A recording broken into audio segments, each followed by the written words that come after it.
Bonjour à tous, j'espère que vous allez bien. Aujourd'hui, nous allons lire la dernière partie de ce livre, Les Contes de Perrault.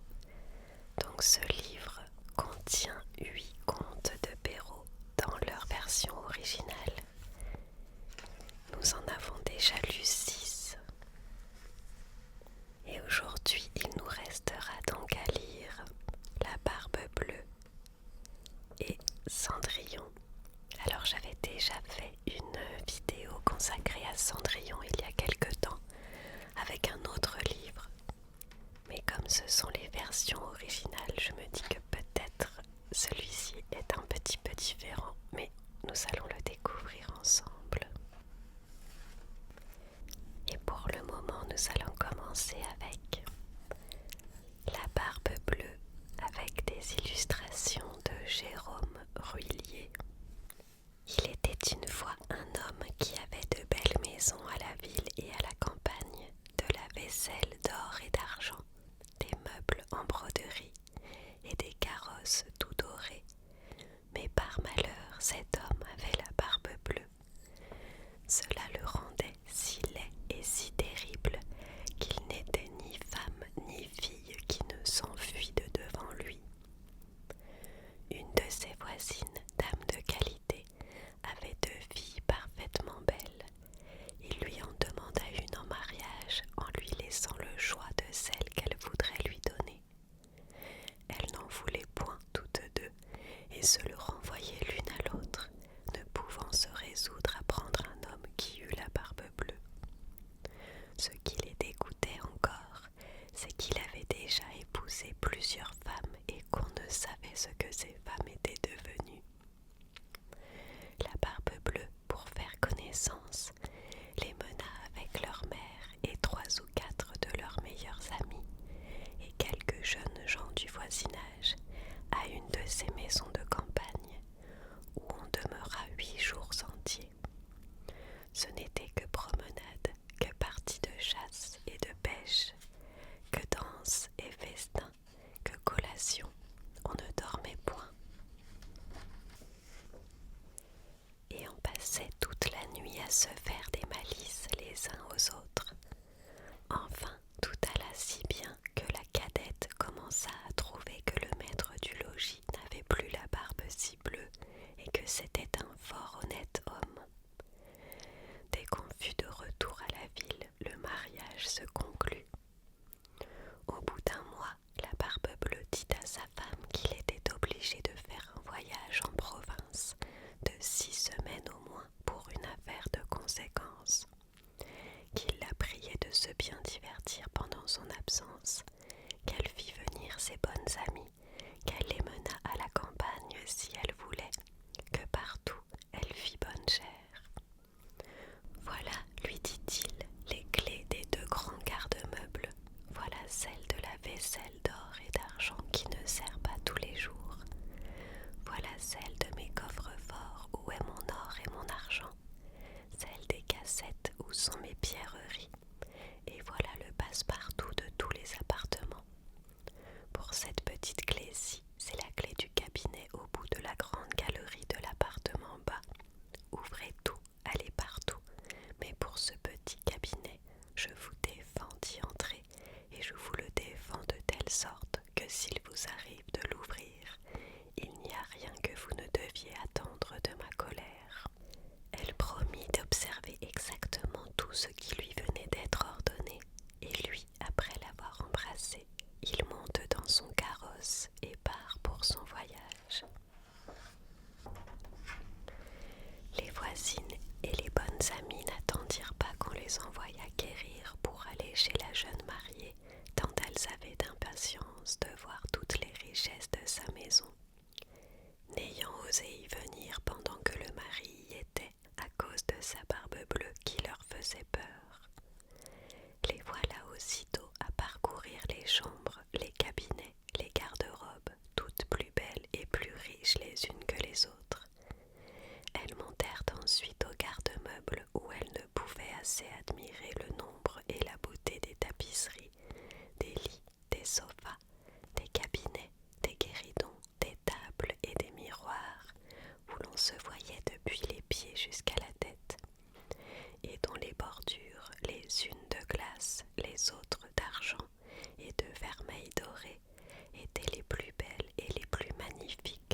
jamais vue.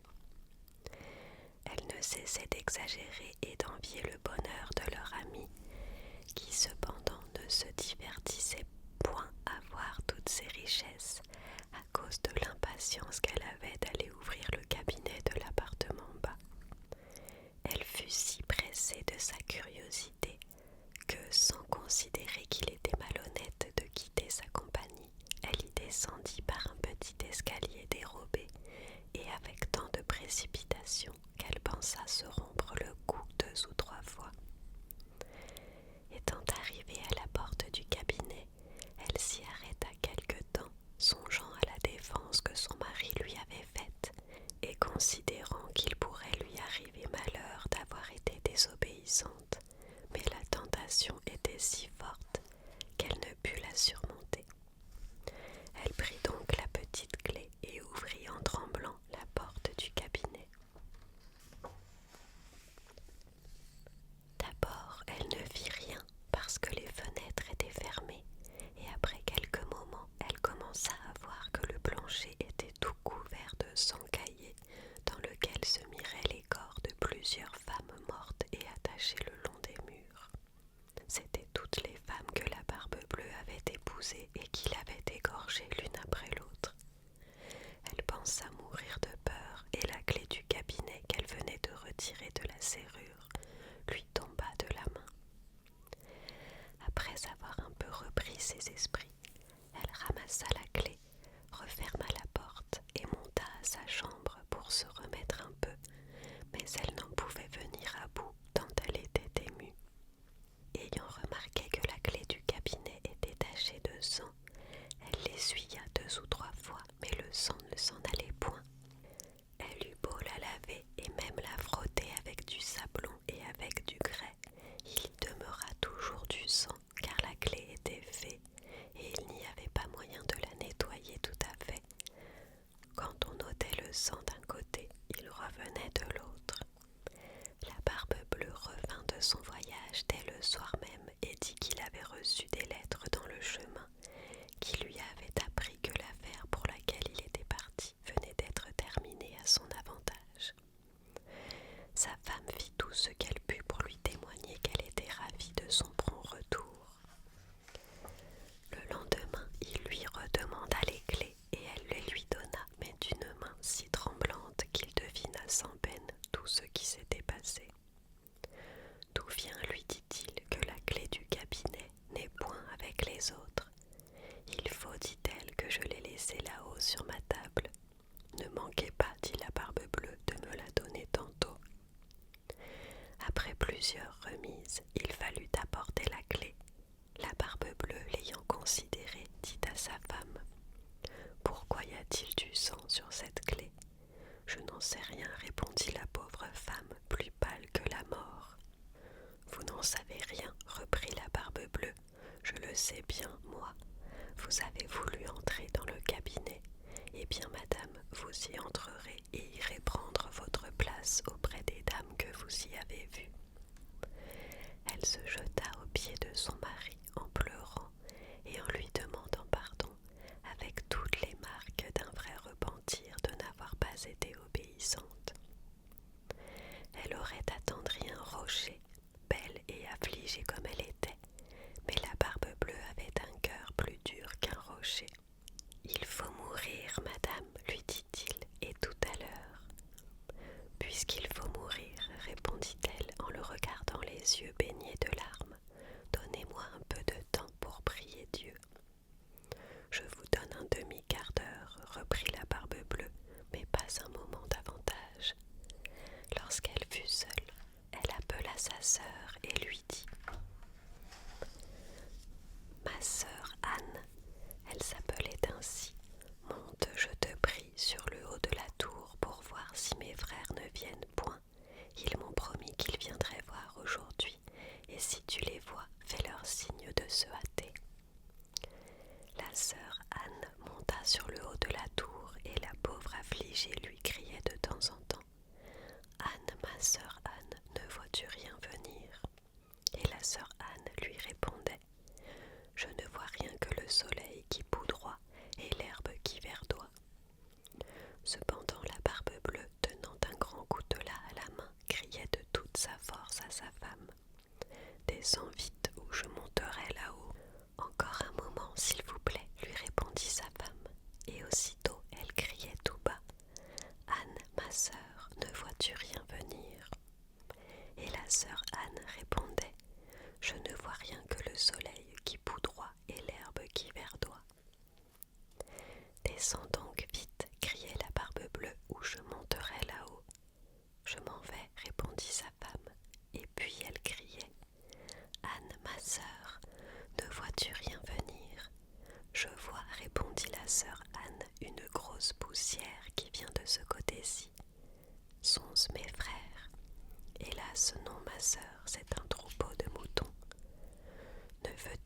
descendre, criait la Barbe Bleue. Encore un moment, répondait sa femme, et puis elle criait: Anne, ma sœur Anne, ne vois-tu rien venir? Je vois, répondit-elle, deux cavaliers qui viennent de ce côté-ci, mais ils sont bien loin encore. Dieu soit loué, s'écria-t-elle un moment après. Ce sont mes frères, je leur fais signe tant que je puis de se hâter. La Barbe Bleue se mit à crier si fort que toute la maison en trembla. La pauvre femme descendit et alla se jeter à ses pieds, toute éplorée et toute échevelée. Cela ne sert à rien, dit la Barbe Bleue, il faut mourir. Puis la prenant d'une main par les cheveux et de l'autre levant le coutelas en l'air, il allait lui abattre la tête. La pauvre femme se tournant vers lui et le regardant avec des yeux mourants, le pria de lui donner un petit moment pour se recueillir. Non, non, dit-il, et recommande-toi bien à Dieu. Et levant son bras, dans ce moment, on heurta si fort à la porte que la Barbe Bleue s'arrêta tout court. On ouvrit et aussitôt on vit entrer deux cavaliers qui, mettant l'épée à la main, coururent droit à la Barbe Bleue. Il reconnut que c'étaient les frères de sa femme, l'un dragon et l'autre mousquetaire, de sorte qu'il s'enfuit aussitôt pour se sauver. Mais les deux frères le poursuivirent de si près qu'ils l'attrapèrent avant qu'il pût gagner le perron. Ils lui passèrent leur épée au travers du corps et le laissèrent mort. La pauvre femme était presque aussi morte que son mari et n'avait pas la force de se lever pour embrasser ses frères. Il se trouva que la Barbe Bleue n'avait point d'héritier et qu'ainsi sa femme demeura maîtresse de tous ses biens.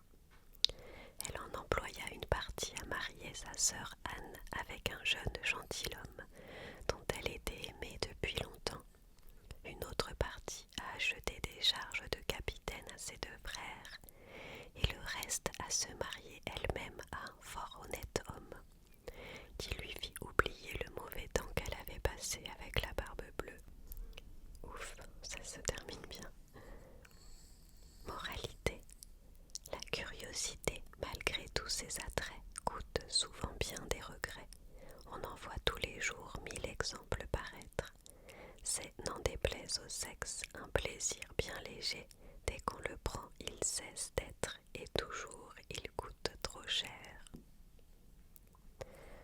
Autre moralité: pour peu qu'on ait l'esprit sensé et que du monde on sache le grimoire, on voit bientôt que cette histoire est un conte du temps passé. Il n'est plus d'époux si terrible, ni qui demande l'impossible, fût-il malcontent et jaloux.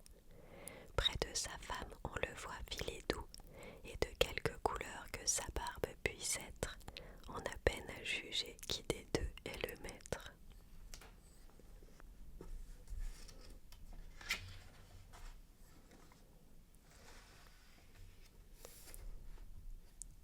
Et on continue avec le suivant. Cendrillon ou la petite pantoufle de verre, avec des illustrations de Florence Pinel. Il était une fois un gentilhomme qui épousa en seconde noces une femme la plus hautaine et la plus fière qu'on eût jamais vue. Elle avait deux filles de son humeur et qui lui ressemblaient en toutes choses. Le mari avait de son côté une jeune fille, mais d'une douceur et d'une bonté sans exemple. Elle tenait ça de sa mère, qui était la meilleure personne du monde. Les noces ne furent pas plus tôt faites que la belle-mère fit éclater sa mauvaise humeur. Elle ne put souffrir les bonnes qualités de cette jeune enfant qui rendait ses filles encore plus haïssables. Elle la chargea des plus viles occupations de la maison. C'était elle qui nettoyait la vaisselle et les montées, qui frottait la chambre de madame et celle de mesdemoiselles et filles. Elle couchait tout en haut de la maison, dans un grenier,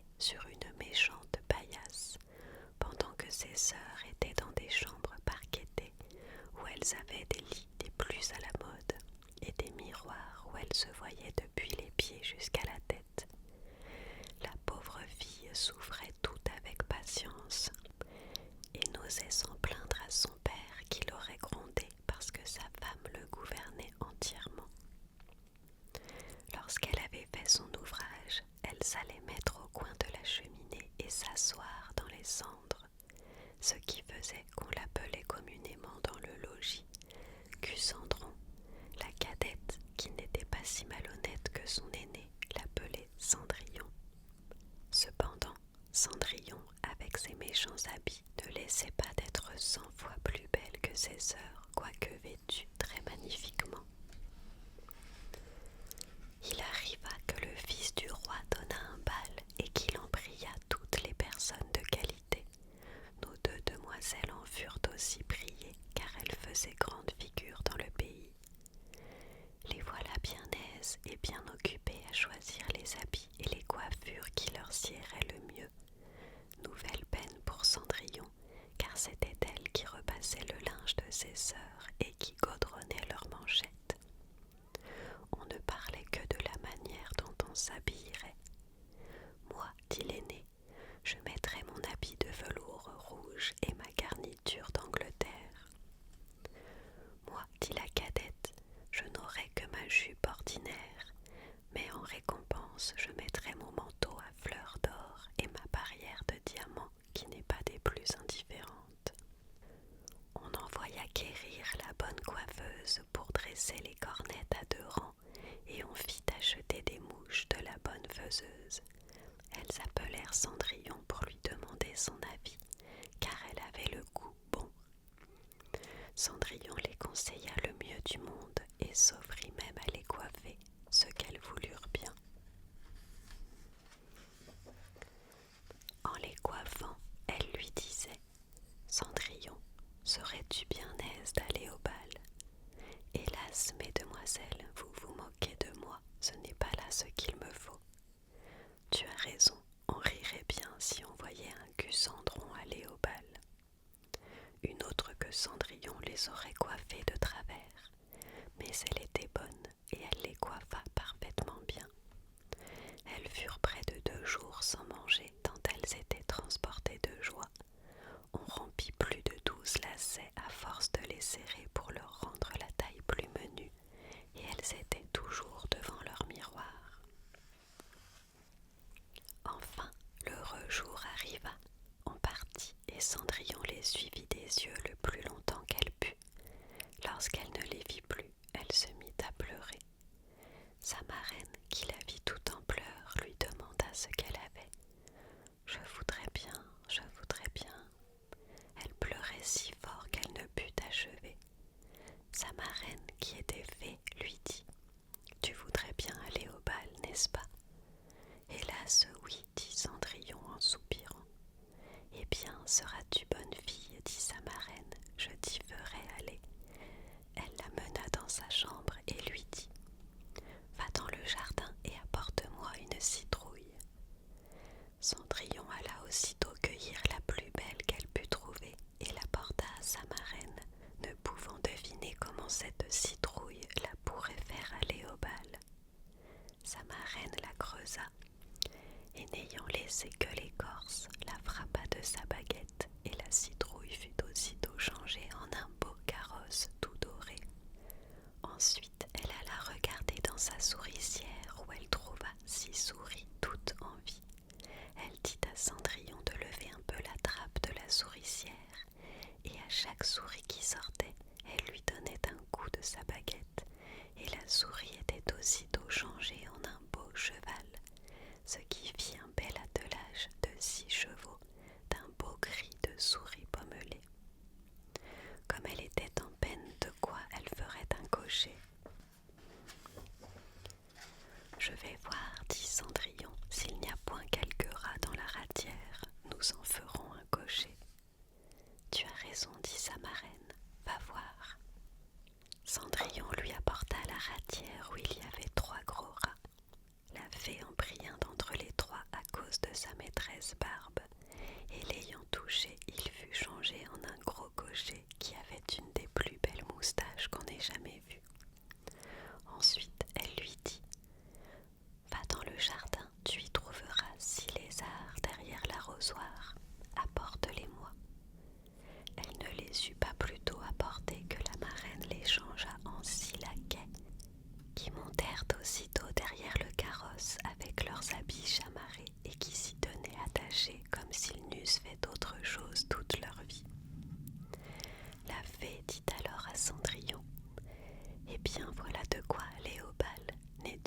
bien aise. Oui, mais est-ce que j'irai comme cela avec mes vilains habits? Sa marraine ne fit que la toucher avec sa baguette, et en même temps ses habits furent changés en des habits de drap d'or et d'argent tout chamarrés de pierreries. Elle lui donna ensuite une paire de pantoufles de verre les plus jolies du monde. Quand elle fut ainsi parée, elle monta en carrosse.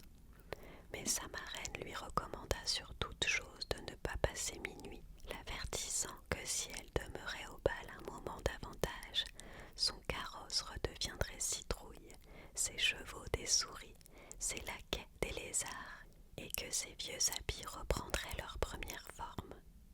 Elle promit à sa marraine qu'elle ne manquerait pas de sortir du bal avant minuit. Elle part, ne se sentant pas de joie. Le fils du roi, qu'on alla avertir qu'il venait d'arriver une grande princesse qu'on ne connaissait point, courut la recevoir. Il lui donna la main à la descente du carrosse et la mena dans la salle où était la compagnie. Il se fit alors un grand silence. On cessa de danser et les violons ne jouèrent plus, tant on était attentif à contempler les grandes beautés de cet inconnu. On n'entendait qu'un bruit confus. Ah, qu'elle est belle! Le roi même, tout vieux qu'il était, ne laissait pas de la regarder et de dire tout bas à la reine qu'il y avait longtemps qu'il n'avait vu une si belle et si aimable personne.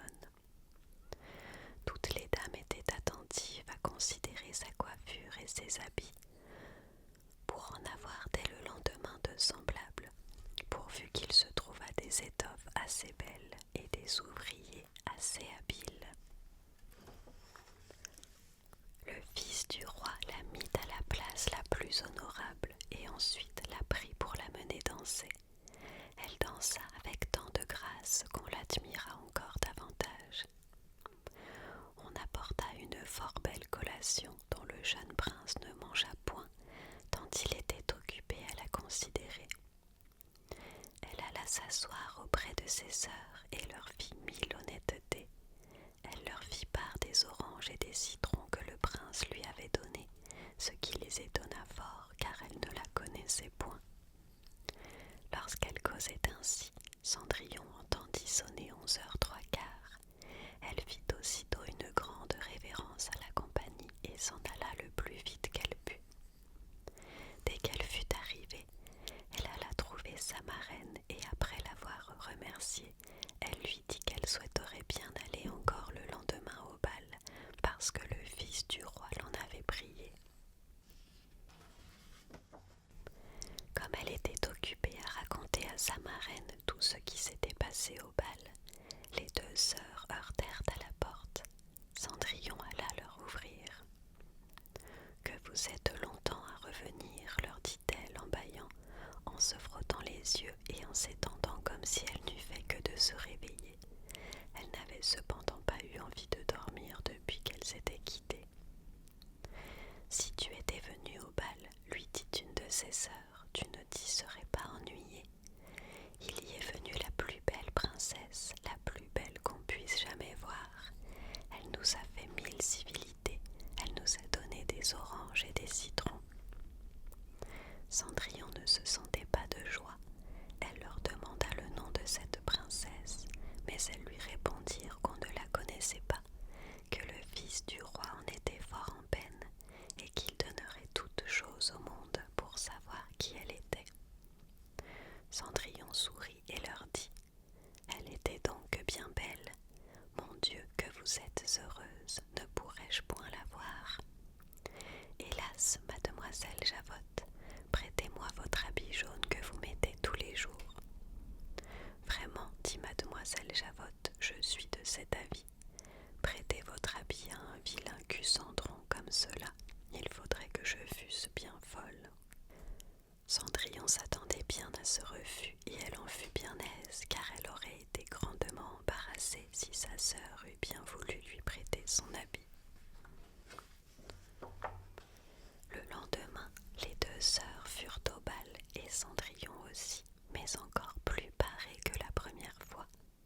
Le fils du roi fut tout cessa de lui conter des douceurs. La jeune demoiselle ne s'ennuyait point et oublia ce que sa marraine lui avait recommandé, de sorte qu'elle entendit sonner le premier coup de minuit lorsqu'elle ne croyait pas qu'il fût encore 11 heures. Elle se leva et s'enfuit aussi légèrement qu'aurait fait une biche. Le prince la suivit, mais il ne put l'attraper. Elle laissa tomber une de ses pantoufles de verre que le prince ramassa bien soigneusement.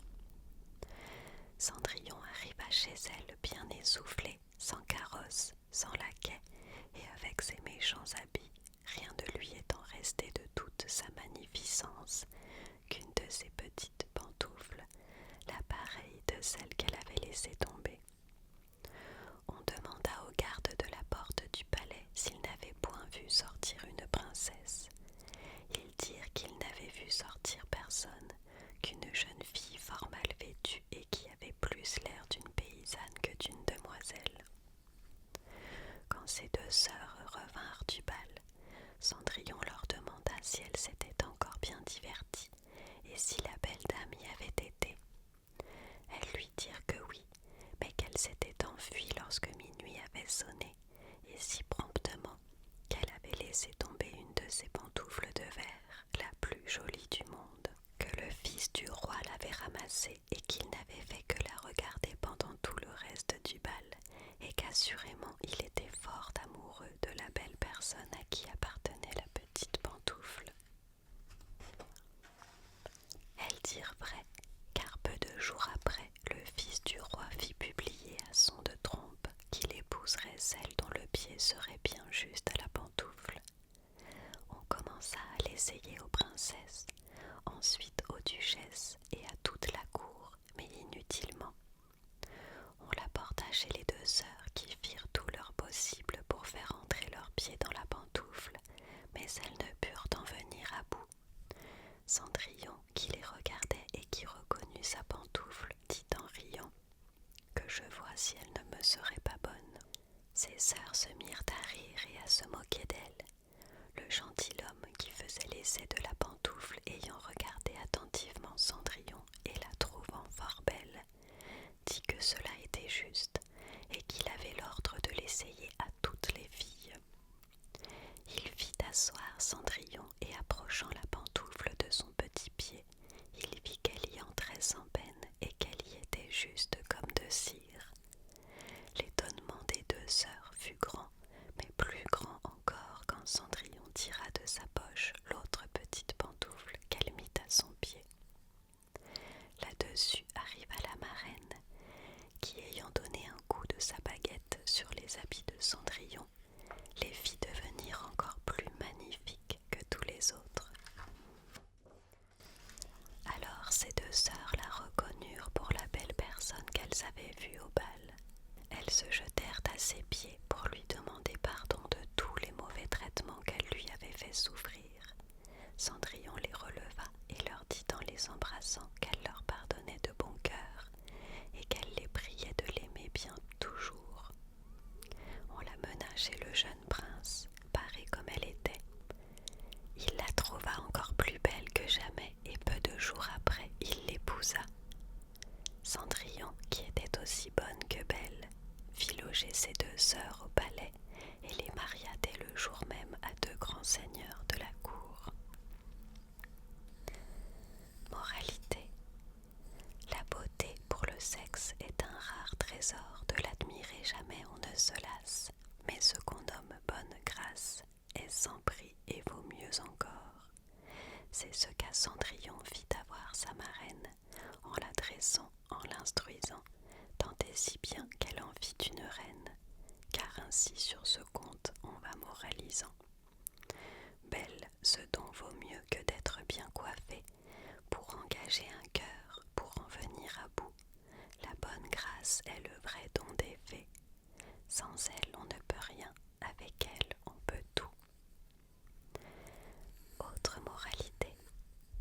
C'est sans doute un grand avantage d'avoir de l'esprit, du courage, de la naissance, du bon sens et d'autres semblables talents qu'on reçoit du ciel en partage. Mais vous aurez beau les avoir, pour votre avancement ce seront vaines.